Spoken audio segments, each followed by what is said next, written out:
আসসালামু আলাইকুম রহমতুল্লাহ। বহু বছর ধরে বাংলাদেশে হিন্দু মুসলিম একসঙ্গে বসবাস করেছে। শুধু বাংলাদেশের হিন্দু মুসলিম একসঙ্গে বসবাস করে তা কিন্তু নয়। ভারতের হিন্দু মুসলিমদের সাথে বাংলাদেশেরও একটা সম্পর্ক ব্যাপক ভালো চলতে থাকে। আমি স্পেসিফিকভাবে যশোর জেলার এই দিকের লোক হওয়ার কারণে বা যশোরের অঞ্চলে লোক হওয়ার কারণে আমি বিষয়টা জানি। কারণ বিশেষ করে ঢাকায় থাকছি, তাও ঢাকায় পুরান ঢাকায় থাকতাম। ওইদিকে কাপড় চোপড়ের ব্যবসা, যে বিভিন্ন পোর্টি মানে গুলিস্তান বলেন, আপনার ওদিকে ইসলামপুর বলেন, সব কাপড়ের ব্যবসা হয়।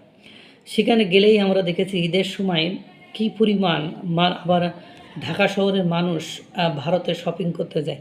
আবার পূজার সময় কী পরিমাণ মানুষ ভারতে শপিং করতে যায়। এটা আমরা এই আন্তরিকতা আমরা দেখেছি। এখন যাই হোক, আমি যেটা বলতে চাচ্ছিলাম যে বহু বছর ধরে বাংলাদেশে হিন্দু মুসলিম একসঙ্গে বসবাস করেছেন। বিশেষ করে আমি যে গ্রামে বড় হয়েছি ছোটোকাল থেকে, আমার প্রতিবেশীরা অধিকাংশই হিন্দু ছিল। তাদের সাথে আমাদের যে সখ্যতা ছিল সেই সখ্যতা আজও রয়েছে। আমাদের মধ্যে কখনো মনোমালিন্য, আমাদের মধ্যে কখনো স্বার্থের দ্বন্দ্ব, কখনো ঠেলাঠেলি, জমি নিয়ে ঠেলাঠেলি, গণ্ডগোল, ফ্যাসাদ কোনো কিছুই হয় না।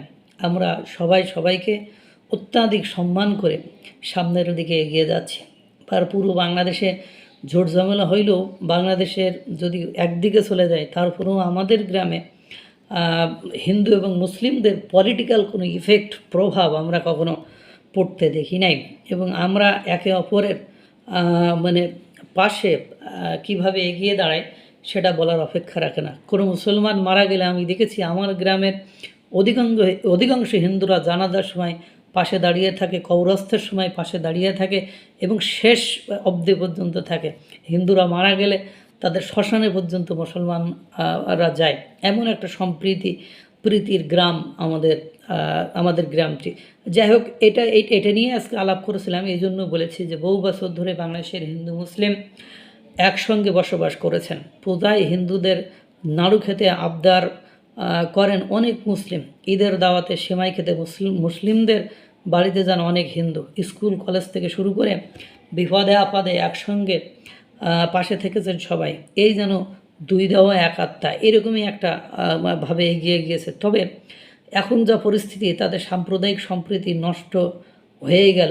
এমন অবস্থা চলতে থাকলে হিন্দু মুসলিম দাঙ্গা লাগাটাই সময়ের ব্যাপার মাত্র।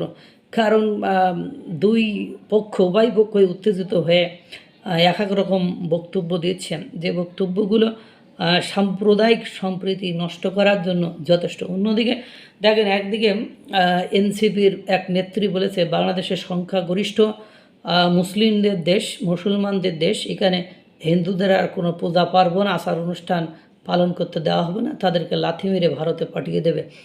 এই বক্তব্যের প্রেক্ষাপটে হিন্দু সম্প্রদায়ের অ্যাডভোকেট চৈতালি তিনি বলেছেন হিন্দুদের নিয়ে বাংলাদেশের ভেতরে আর একটা আলাদা প্রদেশ করবে।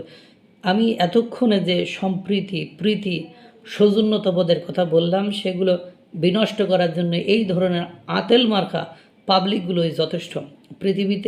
পৃথিবীটা আমাদের উচিত মানুষের হোক, ধর্ম থাকুক অন্তরে, মসজিদে আজান হোক, ঘণ্টা বাজুক মন্দিরে, এই সিস্টেমেই চলতে যতক্ষণ আপনি না পারব, ততক্ষণ পর্যন্ত পৃথিবীতে আপনি হয়তো বা সাময়িককালে আধিপত্য বিস্তার করতে পারবেন, কিন্তু সেই আধিপত্য আপনার আমার মনে কখনোই শান্তি দেবে না। আল্লাহ তাআলা সকলকে ভালো রাখুক, সুস্থ রাখুক। আসসালামু আলাইকুম ওয়া রাহমাতুল্লাহ।